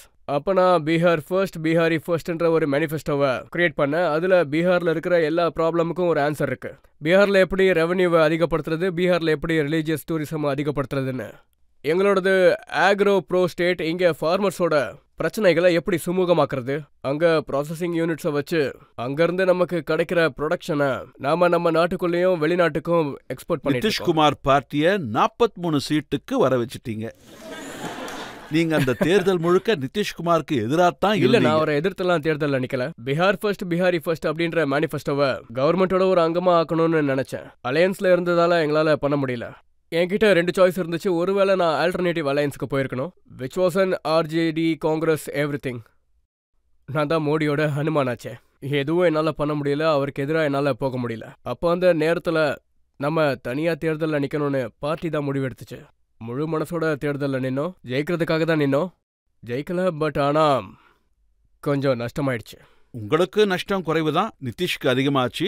அவரு கஷ்டப்படும் போது சிராக் சிரிச்சாருன்னு சொல்றாங்க. அப்படியெல்லாம் இல்லை, அப்படியெல்லாம் இல்லவே இல்லை சார். மற்றவங்களோட கஷ்டத்தில் சந்தோஷப்படுறாள் நான் இல்லவே இல்லை. என்னோட அச்சீவ்மெண்ட்ஸை நினச்சி நான் ப்ரௌடாக ரொம்ப ஃபீல் பண்ணுவேன். நான் மற்றவங்க கஷ்டப்படுறத பார்த்தெல்லாம் சந்தோஷப்பட மாட்டேன். அது மட்டும் இல்லாமல் வேற யாரும் சொல்ல, உங்க சித்தப்பா தான் சொல்லியிருக்காரு, பசுபதி பாரஸ். இன்னைக்கு போய் அவரு என்ன சொல்றாருன்னு கேளுங்க. இப்போ சூழ்நிலைகள் மாறிடுச்சு. ஆனா அப்போ அவர் என்ன சொல்லியிருக்காருன்னா, சிராக் என்கிட்ட என்ன சொன்னான்னா, நிதிஷ்குமார அரசிலிருந்து முடிச்சிடணும்னு சொன்னான்னு சொல்றாரு. அப்படியெல்லாம் கிடையாது. நான் எப்பவுமே ஒருத்தங்களோட பதவிக்கும் அவங்க வயசுக்கும் அனுபவத்துக்கும் மரியாதை கொடுக்குறவன். இப்போதான் நான் என்னோட அரசியலை ஆரம்பிச்சிருக்கேன். நான் இந்த மாதிரி அரசியல்வாதிகளை, அரசியலில் இருக்க பெரிய ஆட்களை எந்த மாதிரியும் அசிங்கப்படுத்துறதோ இல்லை அவங்க கஷ்டப்படுறதையோ சந்தோஷப்படுறதையோ கெடுக்கணும்னு பழி வாங்குறதுக்கும் நான் எப்பவுமே நினைக்க மாட்டேன். என்னோட முதலமைச்சர் 20 வருஷமா இந்த மாநிலத்தோட முதலமைச்சராக இருக்காரு. இந்த மாதிரி இருக்கும்போது என்னோட பார்ட்டியை வளர வைக்கிறதுக்காக நான் பண்ண முயற்சி தான் அது. தேர்தலில் நின்று என்னோட பார்ட்டியை ஜெயிக்க வைக்கணும்னு நான் நினச்சேன். அந்த நேரத்தில் என்னால் அதை பண்ண முடியல. இருந்தாலும் நீங்க உங்களோட சித்தப்பா கிட்ட பேசுறத நிறுத்துங்க. உங்க ரத்தத்துக்கும் என் ரத்தத்துக்கும் டிஃபரன்ஸ் இருக்கு, என்கிட்ட பேசுறத நிறுத்துங்கன்னு சொன்னீங்களா? அது ஒரே ஒரு முறை இப்போ நம்ம நீதிமன்றத்தில் நின்றுட்டு இருக்கோம். ஒரு முறை நீங்க லாயர் கேரக்டர்ல இருந்து வெளியே வந்து எனக்கு விட்னஸா மட்டும் மாறி பாருங்களேன். என்னை பத்தி உங்களுக்கு நல்லா தெரியும். நீங்க என்ன, ஐம் நாட் சேயிங் நீங்க வயசுல பெரியவர்னு சொல்லல. நீங்க என்ன சின்ன வயசுல இருந்து பார்த்துக்கிட்டு இருக்கீங்க. உங்களுக்கு என்னோட அம்மாவையும் ரொம்ப நல்லா தெரியும், என்னோட அப்பாவையும் நல்லா தெரியும்னு எனக்கு தெரியும். பெரியவங்களை அவமானப்படுத்துற அளவுக்கு எனக்கு அந்த குணம் இருக்கா இல்லையான்னு உங்களுக்கு நல்லாவே தெரியும். அவர் கோவத்துல பல விஷயங்களை பேசிட்டாரு. அது உண்மைதான், நான் அதை ஒத்துக்கிறேன். இன்னைக்கு கூட அதை நினைச்சு அவர் ரெக்ரெட் பண்ணிட்டு இருக்கலாம். ஏன்னா அது சரியான வார்த்தைகள் கிடையவே கிடையாது. என்னை பொறுத்த வரைக்கும் நான் அவர் என்னோட அப்பா ஸ்தானத்துல வச்சு பார்த்துட்டு இருக்கேன். என்னோட குடும்பத்தை பத்தி உங்களுக்கே தெரியும். நாங்க சித்தப்பா சித்தின்னு கூட சொல்லி கூப்பிட மாட்டோம். நாங்க சின்னம்மா, சின்னப்பா, சின்ன மம்மி, பெரிய மம்மின்னு தான் கூப்பிடுவோம். அப்படிதான் நாங்க அவங்கள கூப்பிட்டு பழகிருக்கோம். சோ இந்த மாதிரி இருக்கும்போது எங்க அப்பாக்கு அப்புறம் அவர் தான் எனக்கு அப்பா மாதிரி இருந்தாரு. அவர் இந்த மாதிரி வார்த்தைகளை பேசும்போது அப்ப அவரு கோவத்துல இருந்தாரு. அதெல்லாம் ஓகே. ஒருவேளை நான் அவரோட சொந்த பையனா இருந்திருந்தா, ரஜத் சார் நீங்களே சொல்லுங்க, ஒருவேளை நான் அவரோட சொந்த பையனா இருந்தா அவர் இப்படி பண்ணிருப்பாரா மாட்டாரா? ஒருவேளை என் மேல ஏதாவது கோவம் இருந்துச்சுன்னா அவர் என்னோட காதை பிடிச்சு கூட திருவி கேட்டிருக்கலாம், என்ன அடிச்சிருக்கலாம், இல்ல என்ன திட்டிருக்கலாமே, புரிய வச்சிருக்கலாம். என்ன பிரச்சனைன்னு என்கிட்ட நேரடியா பேசிருக்கலாம்ல. அதான் பிரச்சனை.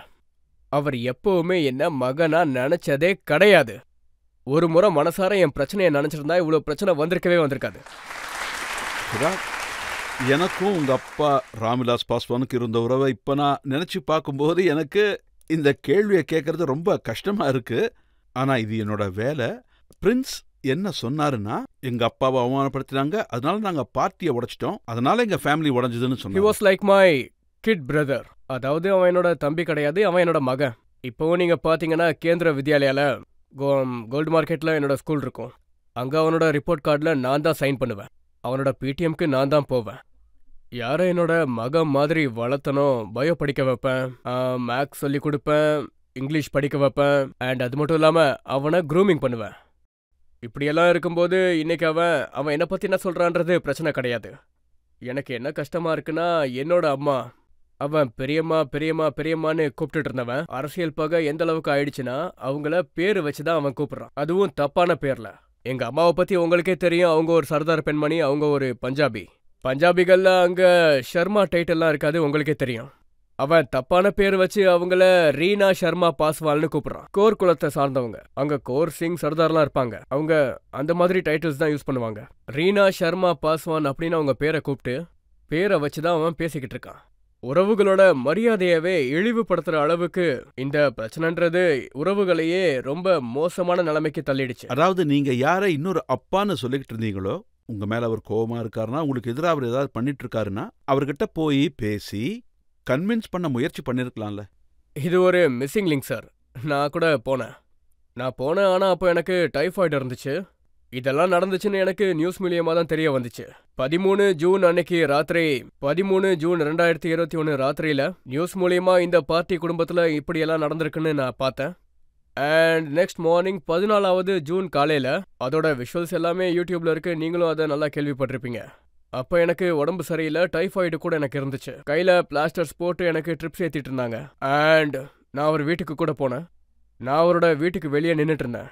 என்னோட வீடா இருந்தும் நான் அந்த வீட்டுக்கு வெளியில நின்றுட்டு இருந்தேன். எந்த வீட்டோட வாசல்ல நான் விளையாடிட்டு இருந்தேனோ, நான் உரிமையோட போயிட்டு வருவேன். எப்பவுமே அந்த வாசல்கள் எனக்காக திறந்தே இருக்கும். போவேன், சாப்பிடுவேன். நான் வரக்கூடாதுன்னு அந்த கதவுகளை மூடி வச்சுட்டாங்க. 1.5 மணி நேரம் உடம்பு சரியில்லாம வெளியில வண்டிலேயே நான் உக்காந்துக்கிட்டு இருந்தேன்.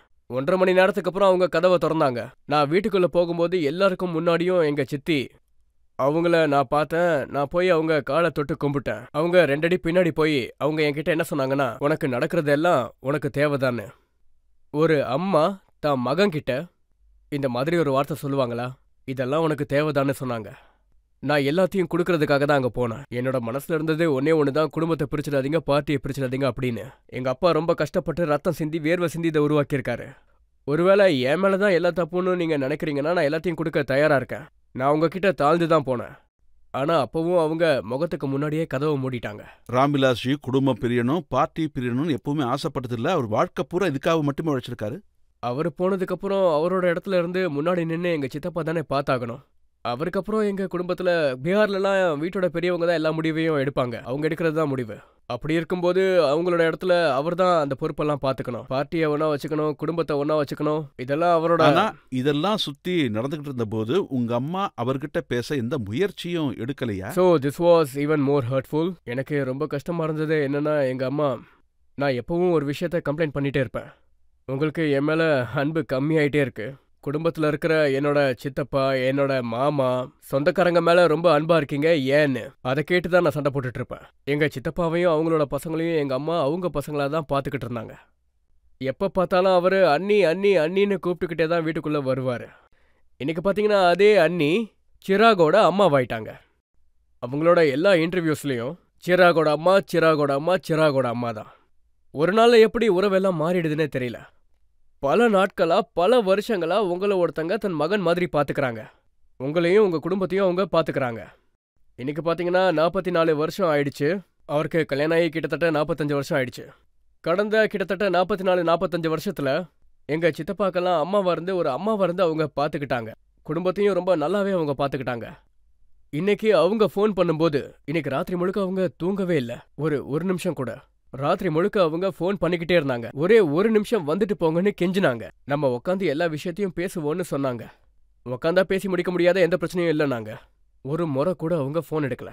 அதுக்கப்புறம் அந்த அண்ணி சிராகோட அம்மாவாயிட்டாங்க. பல வருஷமா நீங்க ராம்விலாஸ் பாஸ்வான்ஜி இருந்த வீட்டை விட்டு காலி பண்ணிட்டு வெளியே வர போட்டோஸ் எல்லாம் நாங்க பார்த்தோம். அதை தவிர்த்து எனக்கு வேற எந்த மெமரிஸும் இல்லையே. நான் 82ல் பிறந்தேன். 89ல் அந்த வீட்டுக்கு போனோம். அதுக்கப்புறம் அப்போ எனக்கு ஒரு 7-8 வயசு தான் இருக்கும். அதுக்கு முன்னாடி நடந்தது யாருக்கும் எதுவும் ஞாபகம் இருக்காது. என்னோட மெமரிஸ் எல்லாமே அந்த வீட்டை சார்ந்தது மட்டும்தான். அண்ட் 34 வருஷம் நான் அந்த வீட்டில் இருந்திருக்கேன். 34 நீங்க யாரோட ஹனுமானோ அவர் உங்களுக்கு ஹெல்ப் பண்ணலையா? I don't know. நான் மற்றவங்க கிட்ட இருந்து நான் எப்படி உதவியை எதிர்பார்க்க முடியும்? நான் எதுக்காக எதிர்பார்க்க? ஏன்னா எல்லாரும் நீங்க அவருடைய ஹனுமான்னு சொல்றாங்க. என் குடும்பத்து ஆளுங்களே எனக்கு சப்போர்ட் பண்ணல. என் ஆளுங்க எனக்கு சப்போர்ட்டா இருந்தா தானே நான் மற்றவங்க கிட்ட இருந்து சப்போர்ட்டை எதிர்பார்க்க முடியும். நான் இப்போ இங்க உட்காந்துக்கிட்டு நான் ஒரு விஷயத்த சொல்றேன். ஒருவேளை என் குடும்பம் என் கூட நின்று இருந்தா உலகத்துல இருக்க எந்த சக்தியாலையும் என்னோட பார்ட்டியவும் ஃபேமிலியவும் பிரிச்சிருக்க முடியாது. கண்டிப்பா ஏமாற்றம். என் குடும்பத்துக்கிட்ட இருந்தே நான் ஏமாற்றத்தை ஃபேஸ் பண்ணேன். என்னோட சொந்த ரத்தம், என்னோட சொந்த தம்பி என் கூட இருந்திருந்தா, என்னோட அப்பா, அதாவது என்னோட சித்தப்பா என் கூட இருந்திருந்தா, அவங்களே என் கூட இல்லாதப்போ நான் வேற யார்கிட்ட துணையை எதிர்பார்க்க முடியும் சொல்லுங்க? But having said it all. எல்லா விஷயமும் கங்கை தண்ணி மாதிரி அடிச்சுக்கிட்டு போயிடுச்சு. நானும் இதுல இருந்து ஓவர் கம் ஆயிட்டேன். அவங்களும் இதுல இருந்து ரொம்ப தூரம் போயிட்டாங்க. சிராக், இந்த இருட்டுல எல்லாம் போயிடுச்சு, வீடு போயிடுச்சு. சிராகுன்ற விளக்கு எப்பவுமே அணையாது சார். என்ன வேணா நடக்கட்டும், எப்போதும் இந்த விளக்கு அணையவே அணையாது சார். உங்க பார்ட்டியும் போயிடுச்சு, சிம்பலும் போயிடுச்சு. எப்படி உங்க பார்ட்டியை மறுபடியும் ரிவைவ் பண்ணீங்க? எங்க அப்பா சின்ன வயசுல இருந்தே he never actually taught me politically. அவரு என்ன பண்ணணும் என்ன பண்ணக்கூடாதுன்னு சொன்னதே இல்லை. ஆனா பலமுறை அவர் என்ன சொல்லுவார்னா, வாழ்க்கையில எதுவுமே புரியலன்னா, ஒருவேளை நமக்கு வெறும் இருட்டு மட்டும்தான் தெரியுதுன்னா, கிளாரிட்டி ஆஃப் தி தாட்ஸ் இல்ல, டிஃபிகல்ட் டைம்ஸ்ல இருக்கீங்க, ரொம்ப கன்ஃபியூஸ்டா இருக்கீங்கன்னா, அப்படி நீங்க இருக்கும்போது மக்களுக்கு நடுவில் போங்க. அவங்க கூட போனா உங்களோட வழி ஆட்டோமேட்டிக்கா தெரியும். This is exactly what I did. And June 13 எனக்கு எல்லாமே தெரிஞ்சது. ஜூலை 5 எங்க அப்பாவோட பர்த்டே. அண்ட் அவரோட பர்த்டே அன்னைக்கு I started this Aashirwad Yatra. ஹாஜிப்பூர்ல இருந்து நான் இதை ஆரம்பிச்சேன். இது 1.5-2 வருஷம் வரைக்கும் இந்த யாத்ரா போய்கிட்டே இருந்துச்சு. And here I am.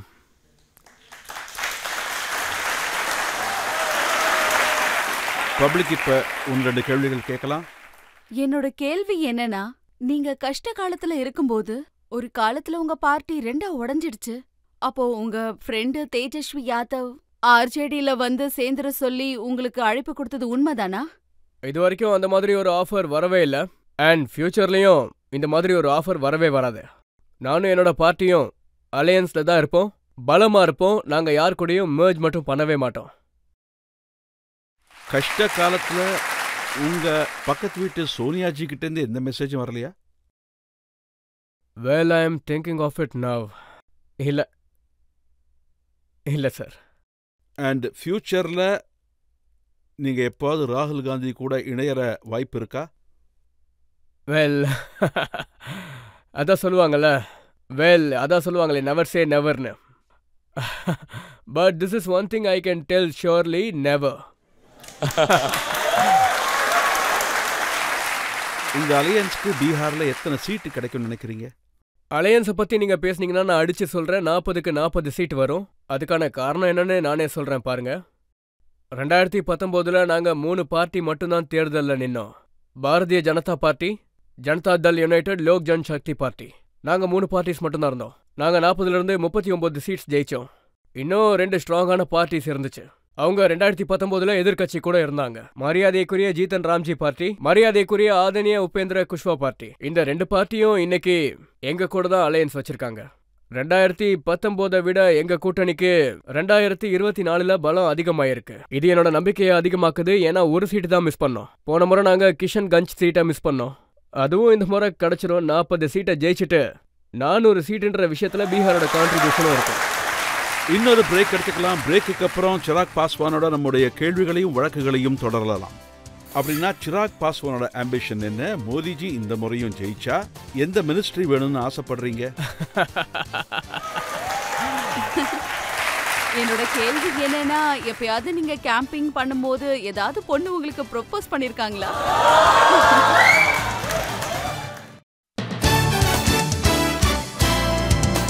Welcome back. ஆப்கி அதாலத்ல இன்னைக்கு நாம வழக்க நடத்திட்டு இருக்கிறது சிராக் பாஸ்வான் கூட. ஆப்கி அதாலத்ல அடுத்த குற்றச்சாட்டு. ஆப்கி அதாலத்ல லோக் ஜன்சக்தி பார்ட்டியோட நேஷனல் பிரசிடென்ட் சிராக் பாஸ்வான் மேல சொல்லப்படுற குற்றச்சாட்டு என்னன்னா, இவர் ஓவர் அம்பிஷியஸ் ஆனவர். சிராக், இப்பெல்லாம் நடக்கிற உங்க பப்ளிக் மீட்டிங்ஸ்ல எப்படியெல்லாம் பாட்டு போடுறாங்கன்னு மக்களுக்கு சொல்லணும்னு நினைக்கிறேன். சிங்கத்தோட மகன் சிராக், பீகார்ல எங்களுக்கு வேணும் சிராக். இப்படி 1-2 பாடல்களை பார்ப்போம்.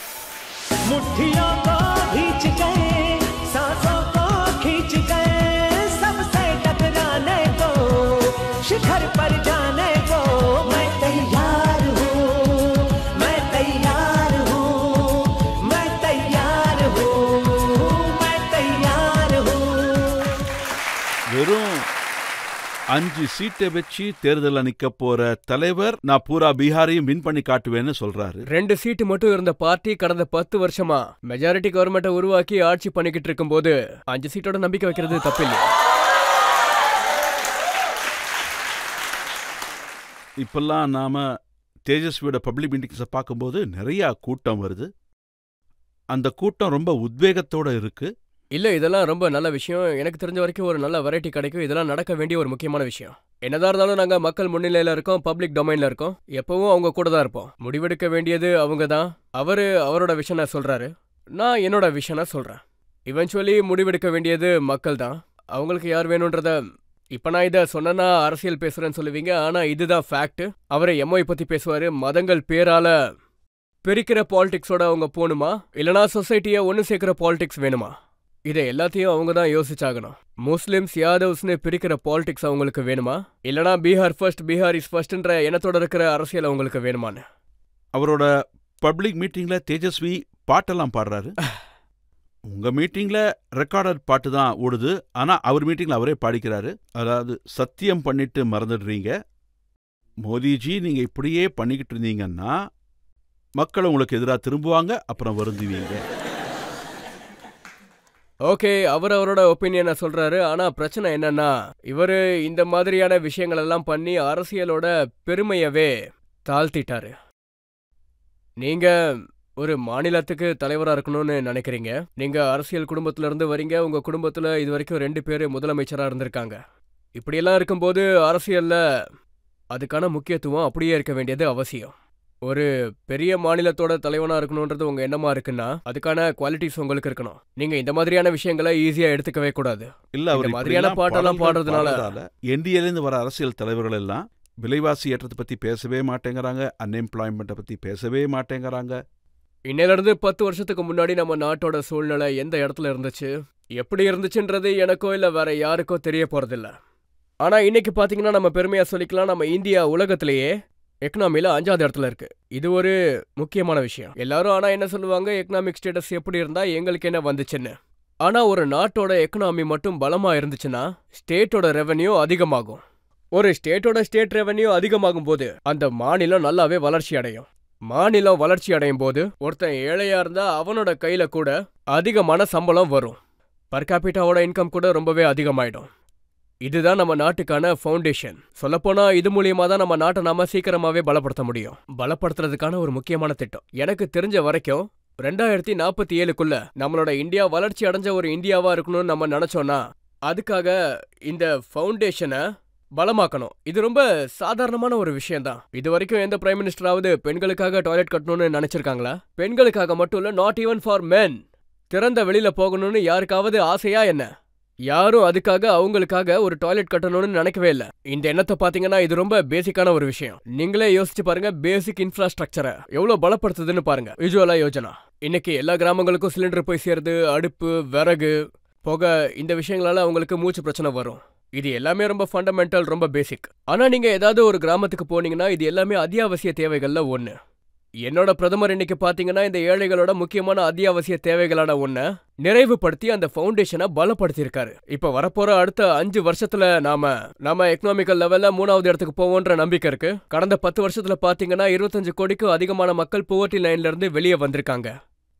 இந்த டேட்டா எல்லாமே ஆத்தென்டிக் டேட்டா. நான் ஒன்னும் தனிப்பட்ட முறையில டேட்டாவை உருவாக்கிட்டு வரல. 25 கோடி பேர் போவர்ட்டி லைன்ல இருந்து வெளியே வந்திருக்காங்க. வளர்ந்த மாநிலங்கள் இருந்தா தானே வளர்ந்த நாடை உருவாக்க முடியும். வளர்ந்த ஒரு அசம்பிளிஸ் இருக்கணும், வளர்ந்திருக்கிற ஒரு பிளாக்ஸை உருவாக்கணும். Block developed panchayat, block developed கிராமங்கள், இதை நோக்கி தான் நம்ம அரசாங்கம் வேலை செஞ்சுக்கிட்டு இருக்கு. இந்த மாதிரி பாட்டு பாடிக்கிட்டு ஸ்பீச்சஸ் கொடுக்குற இவங்களுக்கெல்லாம் இங்க என்ன நடக்குதுன்னு புரியாது. அப்படின்னா சிராக் பாஸ்வானோட ஆம்பிஷன் என்ன? மோடிஜி இந்த முறையும் ஜெயிச்சா எந்த மினிஸ்ட்ரி வேணும்னு ஆசைப்படுறீங்க? சரி, முதல் விஷயம் எஜுகேஷன் மினிஸ்ட்ரி. தேங்க்யூ. முதல் விஷயம் நான் கிளியர் பண்ணி ஆகணும். ஓவர் ஆம்பிஷியஸ்ன்னு நீங்க சொன்ன குற்றச்சாட்டை நான் ஏத்துக்கவே மாட்டேன். நான் என்ன நினைக்கிறேன்னா, உங்க எல்லார்கிட்டயும் ஒரு விஷயத்த நான் கிளியர் பண்ணிக்கிறேன். ஆம்பிஷியஸா இருங்க, ஓவர் ஆம்பிஷியஸா இருங்க. நீங்க ஓவர் ஆம்பிஷியஸா ஆகாத வரைக்கும் நீங்க எதையுமே ஜெயிக்க முடியாது. இந்த உலகத்தை பாத்தீங்கன்னா மனசாட்சியே இல்லாம நடந்துக்கும். மக்கள் உங்களை பின்னாடி இழுக்கணும்னு நினைப்பாங்க, டிமோரலைஸ் பண்ணுவாங்க, டிமோட்டிவேட் பண்ணுவாங்க. நீங்க ஓவர் ஆம்பிஷியஸா இருந்தா மட்டும்தான் அது உங்களுக்கு கான்ஃபிடென்ஸை கொடுக்கும். நம்ம எல்லார்கிட்டையும் இது இருக்கணும். அதனால நான் ஓவர் ஆம்பிஷியஸா இருக்கிறது நல்லதுன்னு தான் நான் நினைக்கிறேன். இப்ப மக்கள்ல இருந்து யாராவது கேட்கலாம்? சார், நீங்க ஒரு ஆக்டராவும் இருந்திருக்கீங்க, அப்புறம் கொஞ்சம் குட் லுக்கிங்காவும் இருக்கீங்க. என்னோட கேள்வி என்னன்னா, எப்பயாவது நீங்க கேம்பிங் பண்ணும்போது ஏதாவது பொண்ணு உங்களுக்கு ப்ரொபோஸ் பண்ணிருக்காங்களா? கேம்பெயினிங்ல மட்டும் நீங்க கேக்குறீங்களா? மறைக்காம சொல்லுங்க. இல்ல, ஏன்னு தெரியாது. பட் ஃபார் சம் ரீசன் எல்லாரும் என் கிட்ட வர்றதுக்கே ரொம்ப ரொம்ப பயப்படுவாங்க. நான் அந்த மாதிரி ஒரு வைப் கொடுக்குறேன்னா என்னன்னு எனக்கு தெரியல. பட் ஓகே, அந்த மாதிரி எதுவும் நடந்ததில்ல. அந்த மாதிரி நடந்துச்சுன்னா நானே பிளஷ் ஆயிடுவேன். நடக்காத வரைக்கும் நல்லது. நீங்க கங்கனா ரனாவத்தோட படம் பண்ணும்போது நீங்க பிளஷ் ஆகலையா? எங்கிட்ட 1-2 சீன்ஸ் இருக்கு, அதை நான் மக்களுக்கு காட்டுறேன். Are you serious? कब मौसम बदलेंगे किसको है ये हो जाता है कैसे जाने ना जाने ना जाने ना जाने नजर से ஓகே சார், முடிஞ்சிடுச்சு. கட் பண்ணுங்க சார், முடிஞ்சிடுச்சு. இதுல நீங்க கொஞ்சம் கூட பிளஷ் ஆகவே இல்லையே. Look at me now. உங்களுக்கு உங்க மூவியோட டயலாக்ஸ் மறந்து போய்டுமாமே? ஆமா ஆமா. எப்படி நீங்க உங்க பார்ட்டில இவ்ளோ பெரிய பெரிய ஸ்பீச்சஸ்லாம் கொடுக்கறீங்க? நீங்க சொன்னது கரெக்ட் தான். This used to happen. Actually, Rajat sir, நான் செட்ஸுக்கு போனேன்னா அப்போ எனக்கு ஷீட்ஸ் ஆஃப் டைலாக் கொடுப்பாங்க. ஆனால் நான் சொல்ல ஆரம்பிக்கும் போது அதை 1.5 பேஜா ஆக்கிடுவேன். நான் பாட்டுக்கு சொல்லிட்டே போயிட்டு இருப்பேன். அது ஒரு அரசியல்வாதியோட பண்பு. கரெக்ட் தானே? அது பேசிக்கலி வந்துகிட்டே இருப்போம், அதை நிப்பாட்ட முடியாது. ஸோ 6 நிமிஷத்துக்கு இருக்கிற சீனை 2.5 நிமிஷம் 3 நிமிஷம்னு நான் அப்படியே இழுத்துக்கிட்டே இருப்பேன். ஸோ எனக்கு இது உண்மையாகவே ஒரு பெரிய பிரச்சனையாக இருந்துச்சு. எனக்கு டைலாக்ஸும் ஞாபகம் இருக்காது. ஆனா ஸ்பீச்சஸை நான் படிச்சோ இல்ல மனப்பாடம் பண்ணியோ கொடுக்க மாட்டேன். மனசுக்கு என்ன வருதோ அதை பாட்டுக்கு சொல்லிட்டே இருப்பேன். இதுக்கு மேலே மக்கள் ஏதாவது கேள்வி கேட்கணும்னா கேட்கலாம். நீங்க இவ்வளவு பெரிய யங்கான பொலிட்டிக்கல் லீடரா இருக்கீங்க. நீங்க பீகாரோட முதலமைச்சரா எப்போ ஆவீங்க? நாங்கெல்லாம் பார்த்துக்கிட்டு இருக்கோம். நீங்க எவ்வளவு பெரிய ஆளா வளர்ந்துகிட்டு இருக்கீங்க. எப்போ நீங்க பீகாரோட முதலமைச்சரா ஆவீங்க? ஒருவேளை இதுக்கு ஏதாவது என்கிட்ட கண்டிப்பா பதில் இருந்தா நான் சொல்லியிருப்பேன். ஃபியூச்சர்ல என்ன நடக்கும்னு தெரியாது. அதேதான் நான் இதுக்கு முன்னாடி இதுக்கு சொன்ன மட்டும் மாதிரி. நீங்க பதில் சொல்லுங்க. நிதிஷ்குமார் பாஸ்வான் எப்ப ரிட்டையர் ஆவாரு?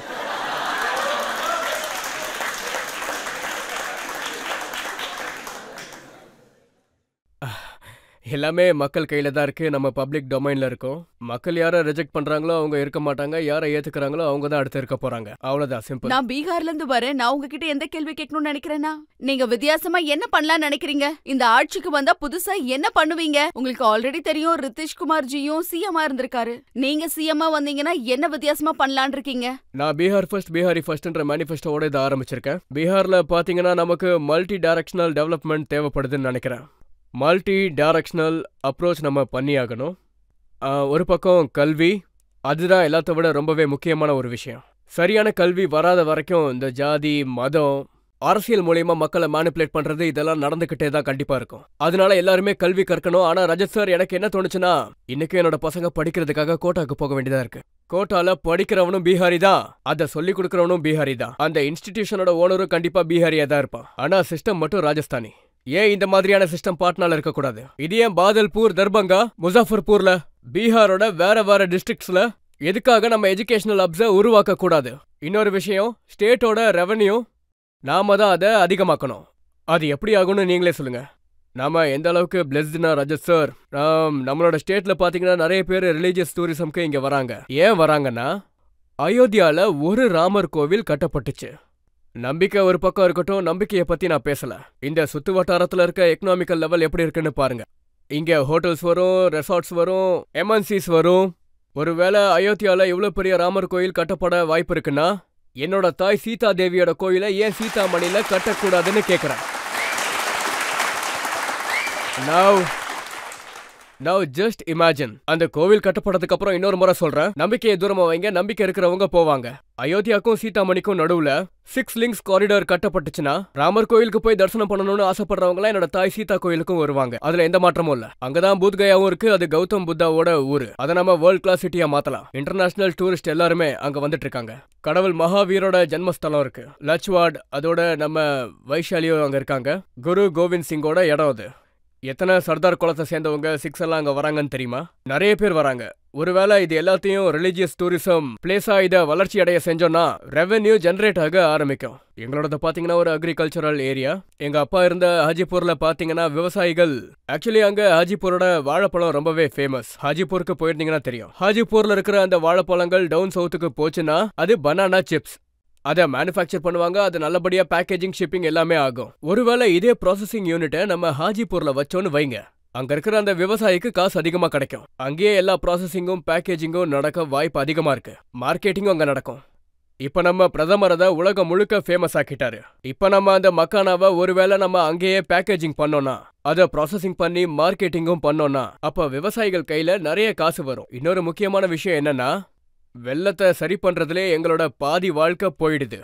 பாதி பீகார் இப்படிதான். நான் ஒன்னும் ஜோசியர் கிடையாது. ஆனா ஒண்ணு மட்டும் எழுதி கொடுக்குறேன், ஜூலை வரட்டும் என்னோட பாதி பீகார் பஞ்சத்துக்கு போயிடும், பாதி பீகார் வெள்ளத்துக்கு போயிடும். இதுக்கான பெர்மனன்ட் சொல்யூஷனா நம்ம யோசிக்கணும்ல. மேக்கிங் ஆஃப் ரிவர்ஸ்ல கூட நம்ம ஒர்க் பண்ணி ஆகணும். நதிகளை நம்ம ஒன்னு சேர்க்கணும். அது மூலியமா நம்ம பஞ்சத்துக்கும் தீர்வு கொடுக்க முடியும். அதிகமா தண்ணி இருக்கிற இடங்கள்ல இருந்து தண்ணியை டைவர்ட் பண்ணி எங்க தண்ணி இல்லையோ அந்த பிரதேசங்களுக்கு நம்ம தண்ணியை கொடுக்கலாம். இந்த மாதிரியான பேசிக் விஷயங்கள்ல நாம உடனடியா ஆக்ஷன் மட்டும் எடுத்தோம்னா, ஒர்க் பண்ண ஆரம்பிச்சோம்னா, பீகாரை நம்ம மறுபடியும், பீகார் எதுக்காக குளோரியா இருந்துச்சோ அந்த குளோரியை நம்ம மறுபடியும் கொண்டு வர முடியும். அதே யூனிவர்சிட்டியை திரும்ப கொண்டு வரலாம், ஹாஸ்பிட்டல்ஸை கொண்டு வரலாம். பீகார்ல எந்த இடத்துக்கு வேணாலும் நீங்க போய் பாருங்க, இதெல்லாம் இல்லவே இல்லை. இந்த எல்லா விஷயங்களையும், அதாவது நான் சொல்ற இந்த மல்டி டைரக்ஷனல் அப்ரோச் டார்கெட் ஓரியன்டா இருக்கும். டைம் பவுண்ட் பண்ணி நாம இதை டெவலப் பண்ணி ஆகணும். இதுதான் என்னோட எண்ணங்களா இருக்கு. அண்ட் இதெல்லாம் just few examples. And ask me any questions concerning பீகாரோட எந்த பிரச்சனையா இருந்தாலும் நான் சொல்யூஷன் கொடுக்குறேன். நான் இங்க பிரச்சனைகளை சொல்றதுக்காக வரல, பதில் சொல்றதுக்காக வந்திருக்கேன். உங்க மனசுக்குள்ள ஒரு விஷயம் இருக்குன்னு தெரியும் போது ரொம்ப சந்தோஷமா இருக்கு சிராக். பீகார் எப்படி இருக்கணும், எப்படி அதை குளோரிஃபை பண்ணணும்னு யோசிக்கிறீங்க. உங்க மேல உள்ள வழக்குகளுக்கும் உங்ககிட்ட கேட்ட கேள்விகளுக்கும் நல்லாவே பதில் சொன்னீங்க. இப்போ ஒரு பிரேக் எடுத்துக்கலாம். பிரேக்குக்கு அப்புறம் இன்னைக்கான ஜட்ஜ் சீனியர் ஜேர்னலிஸ்ட் அனந்த் விஜயோட தீர்ப்பு என்னன்னு கேட்போம்.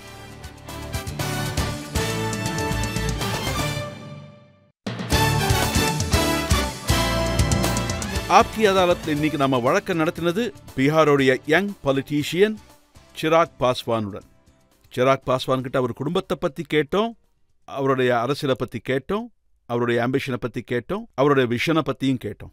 இன்னைக்கு ஆப்கி அதாலத்தில் அனந்த் விஜயோட தீர்ப்பு என்னன்னு கேட்போம். ரஜித் சர்மா மாதிரி ஒரு ப்ராசிக்யூட்டர், அதோட சிராக் மாதிரியான ஒரு யங் அரசியல்வாதி குற்றவாளி கூண்டுல நிக்கும் போது வழக்கு ரொம்ப இன்ட்ரெஸ்டிங்கா இருக்கும். அதை நாமளும் பார்த்தோம். ரஜித் சிராக் மேல பலவிதமான குற்றச்சாட்டுகளை தொடுத்தாரு. அவருடைய குற்றங்கள் எல்லாத்தையும் சொல்லி நிறைய கேள்வியெல்லாம் கேட்டு அவரை வாயடைக்க வைக்க முயற்சி பண்ணாரு. ஆனா சிராக் அவருடைய குடும்ப பிரச்சனையை மட்டும் இல்லாம குடும்ப அரசியலை பத்தியுமான எல்லா பிரச்சனையை பத்தியும், பீகாரை பத்தியும், அவருடைய விஷனை பத்தியும் எல்லாருக்கும் முன்னாடியும் தெளிவா பேசினாரு. ரொம்ப நல்ல விதத்துல ரஜத் சியோட எல்லா குற்றச்சாட்டுகளுக்கும் முழு மனசார பதில் சொல்லியிருக்காரு. இந்த நீதிமன்றம் அவருடைய பதில்கள்னால சந்தோஷம் அடைஞ்சிருக்கு. அதனால இந்த நீதிமன்றம் சிராக் பாஸ்வான மரியாதையோட விடுவிக்குது. தேங்க்யூ.